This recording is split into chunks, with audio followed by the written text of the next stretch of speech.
You want to do the intro today? Nah, it's all you. Okay. Hello. Welcome in again to another edition of the video podcast from WVSports.com, Musings for the Mountains. I'm Keenan Cummings, the managing editor for the site. And I'm Patrick Kotnik, staff writer for the site. Bada bing, bada boo. It's time for Q&A. You ask us the questions. We try to answer them. Usually I would say that it's usually pretty good. You guys like it, so let's go. Let's see what we got. You ready? Yep. You sure? Yep. Positive? Fire it away. Cool. Just how lucky was West Virginia to get Brown this past year as compared to this season had West Virginia been looking? It's a loaded question in the sense that I think on the surface, yes, very, very lucky. But, you know, you're coming off a 5-7 season. Brown's not really done a lot at West Virginia yet. That's not necessarily his fault. He inherited a difficult situation, so I think 5-7 is a win for the program this past year. But compared his experience compared to some of these other hires that you're seeing, Arkansas hired a coach that has never been an offensive coordinator. Basically been an offensive line coach for most of his time. That's Arkansas. West Virginia got a coach that had won 10 games 3 years in a row. Would you say like the most proven out of this year's pool is probably Mike Norvell? Probably? Yeah, I think that's a comparable hire to what West Virginia got. I remember us having him on the potential candidate list last year.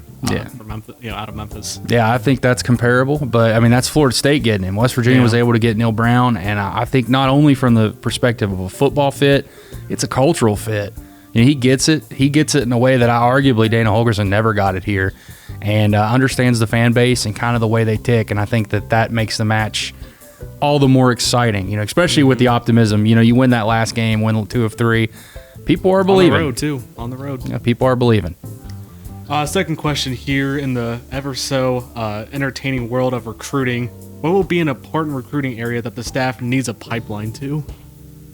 I think Florida. So? Yeah, I think you're going to recruit in your traditional areas no matter what. It's just natural. It's what happens in recruiting.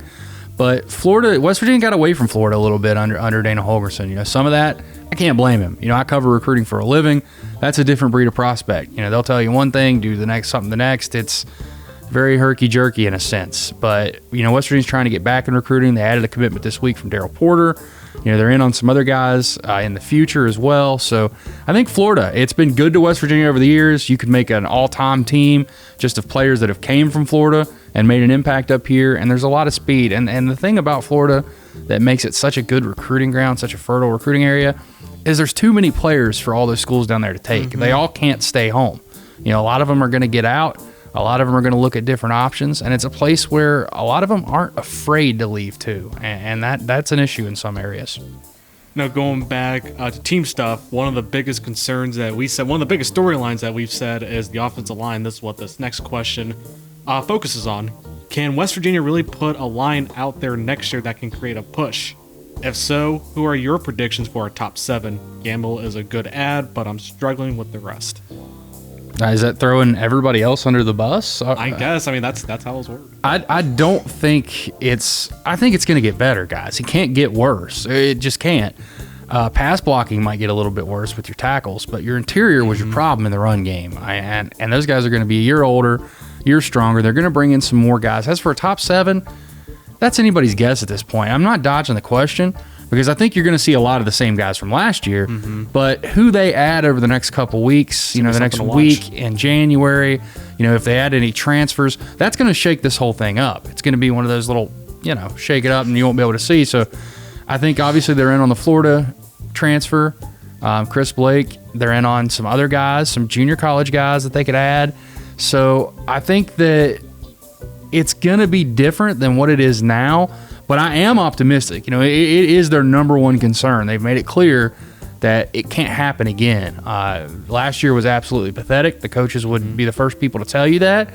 But I think you're going to see a lot of the same guys, a year older, a year stronger. But I think you're going to see some interesting guys probably at those tackle spots. That's where things, I think, will probably get a little interesting. And as we said before, this is why the offseason is going to be huge for this unit, just for conditioning and getting bigger and stronger to handle better some of those Big 12 defensive linemen.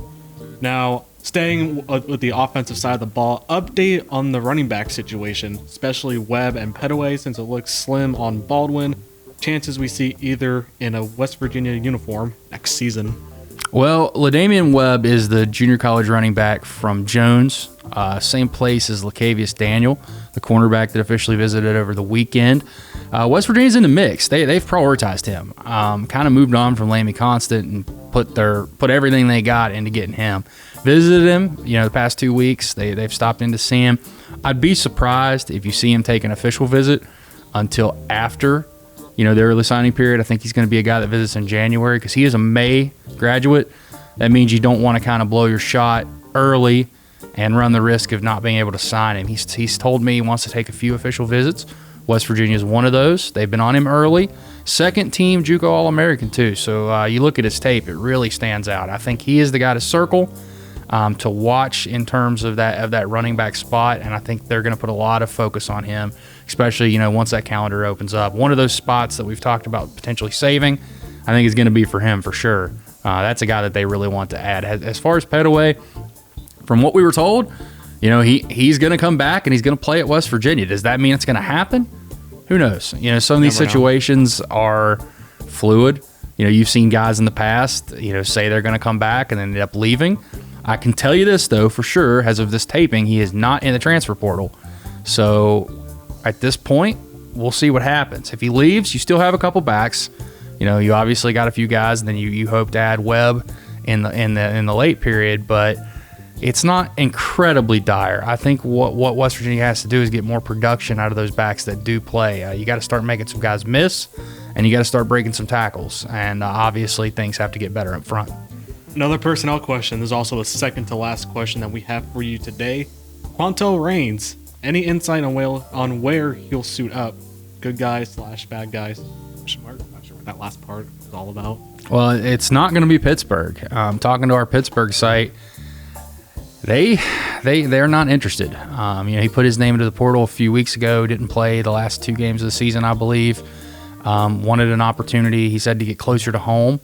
Pittsburgh is not apparently going to take him. Obviously, I think a lot of people, this is the confusion, with the transfer portal. A lot of people think you go in there, you're guaranteed a spot somewhere, but what people don't consider is every person you take from that transfer portal counts against your hard cap of 25. You can take 25 each year, and everybody you take, whether it's a transfer, whether it's blah, blah, blah, junior college, high school, it all counts. And no, for the last time, I get this question all the time, you do not get scholarships back if guys enter the portal. You have 25. You can add to it, or you can take away from it. So that's the numbers. But with Reigns, who knows? The one thing that is interesting about this transfer portal is you can come back. Would he be welcome back? Would the coaches want him back? I think those are 2 different questions entirely. I'm not suggesting anything. I'm just saying coaches have the power once a guy puts their name in the portal. But I think his biggest deal is he's kind of a safety's body, but a linebacker skill set. And I think if he's going to make an impact at the college level, especially the high major level, he's going to have to embrace and kind of grow into that linebacker role as opposed to trying to play out in space because he's a little stiff there. Final question here, going back to recruiting with the recruiting guru himself. With signing day around the corner, do you see any programs making a late push for any WVU commits? I know there's one. Yeah, it's that time of the year where you're always going to have this. And a lot of this goes under the radar. It's not usually someone will sleuth it out or the prospect will say. Usually it's tried to keep under the radar. The whole point of this late trying to flip, get in on guys is making it a secret. You don't want the opposing coaching staffs to know that you are trying to target their prospects. West Virginia's got out last week that they were hosting Barrow, the defensive end committed to Michigan State, and we all saw what happened with Michigan State. They kind of rolled out the red carpet with their in-home visits, seeing his mom and seeing him. So it makes things difficult. For West Virginia, though, one guy that I know is getting interest, whether or not that's reciprocated is a different story, is Rutgers, the Shiano-led, wood-chopping, Vernon Bailey-loving Rutgers Scarlet Knights are all in on Charles Finley. They're trying to get him to visit. There's not a lot of optimism that'll happen. I spoke with some people that think that he'll stick, so that's good, but this is that time of the year. Would it shock me if he took a visit just to take a visit? No, but I think West Virginia keeps him. They've been on him for a long time, but I do think for as much as we joke about some of the things with the Rutgers program over the years, Schiano is going to make things tougher for West Virginia in that state. And he's already flipped a few guys that were committed to other schools. Has a really, really positive rep there in the state with high school coaches. And I think that's going to make things a little bit more difficult for West Virginia to kind of crack into the Garden State here moving forward. That's it. That's all we got today. I hope you enjoyed it. Next week, we ask questions every week. If you have one, hit me up on Twitter. You know me, at Rivals Keenan. At Patrick Kotnik. Yeah, him too. You can get him too. Or you can post on the Blue Light message board as always. We appreciate your insight, appreciate your questions. Hope you enjoyed it. I do want to remind you, we have a promo right now.